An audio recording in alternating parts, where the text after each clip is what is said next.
bagaimana kita mengetahui bahwa kita sudah bertauhid dengan benar? Hanya itu pertanyaan saya. Assalamualaikum warahmatullahi wabarakatuh.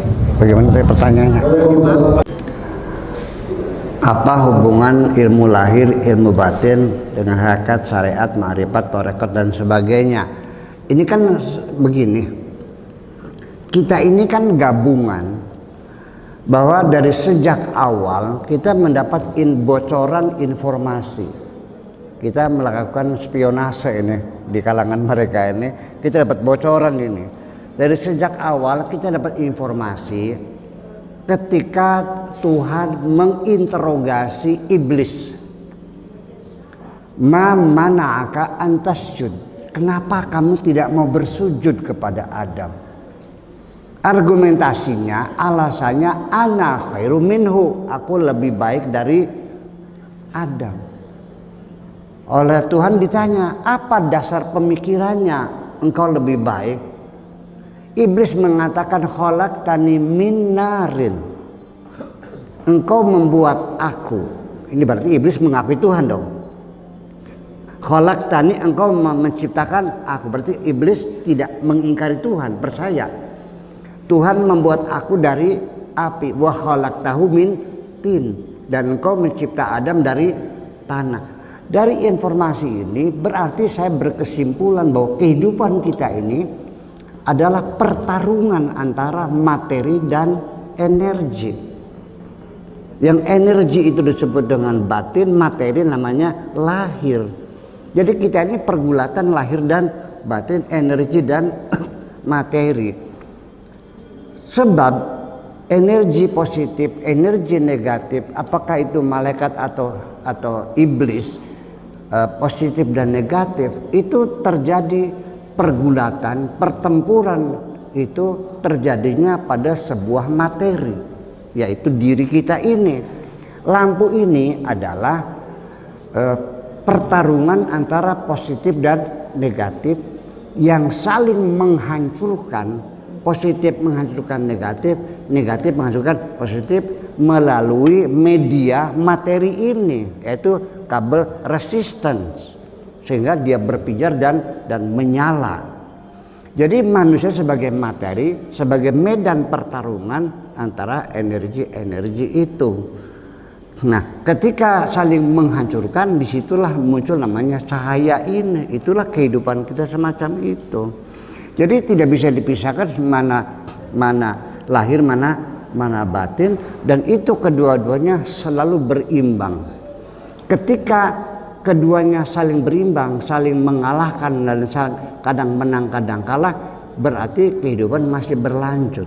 Ketika energi sudah positifnya itu kalah, diambil positifnya, dia tidak akan bernyala. Dan ketika diambil negatifnya, dia tidak akan menyala. Jadi selagi kita masih hidup, berarti pertarungan itu terus berlanjut. Itu logika kita seperti lahir dan batin itu. Nah, kemudian ketika cahaya bersinar, kita melakukan aktivitas sebagai wujud. Dan wujud kita apakah sebetulnya kalau kita lihat dari lebih hakikat lagi, wujud kita ini hakiki atau nisbi sebetulnya. Sebetulnya wujud kita ini wujud nisbi kok sebetulnya. Bukan wujud hakiki. Wujud yang hakiki hanya Tuhan sebetulnya. Kita ini wujud nisbi. Kita ini seperti bayang-bayang. Bu, bayang-bayang ada nggak? Ada. Tetapi ketika diambil barangnya, bayang-bayangnya kemana? Disimpan di mana? Ya nggak bisa disimpan. Dia akan ada bayang-bayang ketika mendapat sinar. Seperti kalau di bawah ranjang, kalau di Jawa namanya kolong namanya. Sini apa namanya? Kolong juga. Saya mau nanya, kolong ada nggak? Ada. Di mana adanya? Bawah ranjang. Ketika ranjang digulung, kolongnya kemana perginya? Jadi sesungguhnya yang ada itu kolong atau ranjang? Yang ada ranjang. Kolong itu akibat karena adanya ranjang. Kita ini ada karena akibat adanya Tuhan. Bukan kita yang ada, bukan. Ya kita hanya. Jadi kita hanya nisbi persoalannya. Itulah makanya kita mesti tahu, makanya kita kembali kepada sebetulnya ini ada orang saling salah menyalahkan.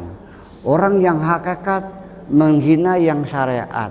Yang syariat menyalahkan torekot. Yang torekot meragukan yang makrifat. Sebetulnya itu semuanya satu paket. Seperti kita sekolah, kalau sudah 6 tahun kita dapat sertifikat namanya ijazah SD. Tambah 3 tahun lagi ijazahnya SMP. 3 tahun lagi namanya ijazahnya SMA. 4 tahun kemudian namanya S1. Tambah 2 tahun lagi S2. Tambah ya saya sampai 10 tahun ya, baru S3. Jadi yang sudah S3 tolong dong jangan menghina yang S1. Yang S1 jangan merendahkan yang SD. Kita satu jenjang satu. Semua itu tergantung ala qadri anfasina. Jadi sesuai dengan kadar kemampuan diri kita sendiri. Ya kita jangan menyalahkan orang tidak mampu. Saya tidak boleh menyalahkan orang bodoh, karena bodoh itu semua orang juga nggak ada yang pengen bodoh, semua pengen pinter. Tapi kalau dikasihnya otaknya segitu gimana? Ya kan begitu. Nah, jadi artinya begini aja. Satu paket itu sebetulnya bedanya kalau kita mau pergi, ini ada sungai ya. Kan ada lewat jalan besar. Kan jembatannya di sana muter kan? Padahal desa itu seberang sungai kan. Nah kalau kita melakukan jalan besar itu namanya syariat. Syari itu jalan besar. Kalau kita lewat jalan kecil, gang kecil lalu naik tambangan, nyeberang sungai pakai apa? Pakai perahu, itu namanya torekot. Kedua-duanya berisiko. Yang lewat jalan besar juga bisa tabrakan. Yang penting kita menghargai rambu-rambu yang ada. Kalau tidak boleh stop, jangan stop dong. Kalau tidak boleh parkir, jangan parkir. Kita lihat rambu-rambunya. Kalau ada tanjakan, oh berarti sedang tanjakan. Kalau ini, oh belok kiri. Ini namanya verboden, tidak boleh lewat. Tolong kalau bersyariat, hormatilah rambu-rambu yang ada. Tetapi jangan menyalahkan, jangan disalahkan. Kok kamu bodoh banget sih? Kenapa muter-muter sampai 30 km? Padahal kan dekat sekali. Iya. Anda jangan menyalahkan. Tapi yang lewat sungai juga banyak resikonya. Bisa ada buaya, bisa ada ular, bisa nginjak paku dan sebagainya sama. Yang saya lihat ada juga, misalnya kita udah hati-hati ditabrak dari belakang kok. Betul enggak? Dengan kecepatan yang tinggi juga dengan paku kerikil kita bisa hancur kayak kerupuk. Nah, jadi torekot, syariat, hakikat, ma'rifat dan sebagainya itu sebetulnya satu paket. Itu style of life seseorang sesuai dengan kemampuannya. Begini saya kasih umpama. Rumah saya ini setiap hari ini ratusan tamu nih, dari pagi sampai sore. Kadang-kadang pulang ceramah jam 2 sama sudah pada nunggu di rumah itu. Sehari-hari ini karpet saya sering terbakar kena rokok tamu. Juga sering kena kencing anak-anak. Kemudian bising sekali. Asap muter-muter kena rokok. Saya boleh nggak bikin aturan? Boleh nggak? Boleh, karena saya tuan rumah. Hak saya buat aturan. Aturan itu namanya syariat. Akhirnya saya buat aturan, dimohon kepada tamu yang terhormat, jangan bawa anak kecil, dilarang merokok, tidak boleh bicara keras. Itu syariat saya. Siapapun tamu yang masuk harus menghormati aturan itu. Kalau enggak saya usir, kan begitu masalahnya. Jadi syariat itu adalah keharusan kita menghormati aturan-aturan. Tetapi ada sebagian orang yang saya berikan keistimewaan karena kedekatan dengan saya bebaskan dia dari aturan-aturan itu. Jangan disalahkan. Nah, jadi kalau ada orang menghormati, saya hormati. Ibu-ibu datang bawa anak bayi, melihat aturan tidak boleh anak kecil, dia permisi, oh maaf Pak Kiai, maaf, dia keluar lagi dititipkan kepada kakaknya. Saya senang nggak melihat tamu yang menghormati aturan saya. Maka jangan kau hinakan orang syariat, dia juga orang hebat. membuat Allah senang juga kan, dihormati aturannya. Oke. Ada lagi tamu sudah pegang-pegang rokok, sudah tes berdunia lain. Tembok dilarang merokok. Aduh Pak Kiai mohon maaf. Oke. Ya. Ya ayyuhannas tubu ilallah. Bertobatlah yang penting. Ya Allah ampun, selesai dibuang rokoknya. Saya juga senang pada tamu yang minta maaf. Nah, akan tetapi ini pada suatu ketika si tamu ada dua hal. Ketika tamu itu datang kepada saya dan kebetulan sayanya baru mandi, ketika mandi telinga saya kemasukan air. Jadi suara telinga saya kurang bisa mendengar baik.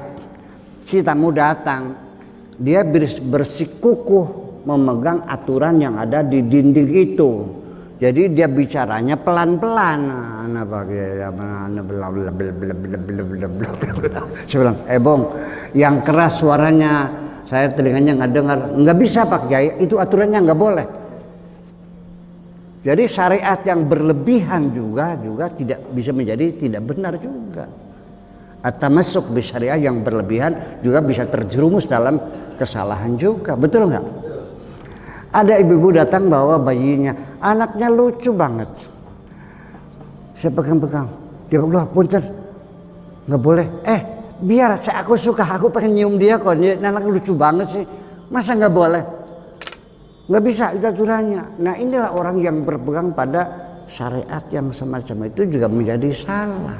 Makanya ketika itu oke, kita hormati orang syariat, tetapi ketika ada tamu bicara keras sesuai dengan permintaan saya, mau disalahkan juga enggak?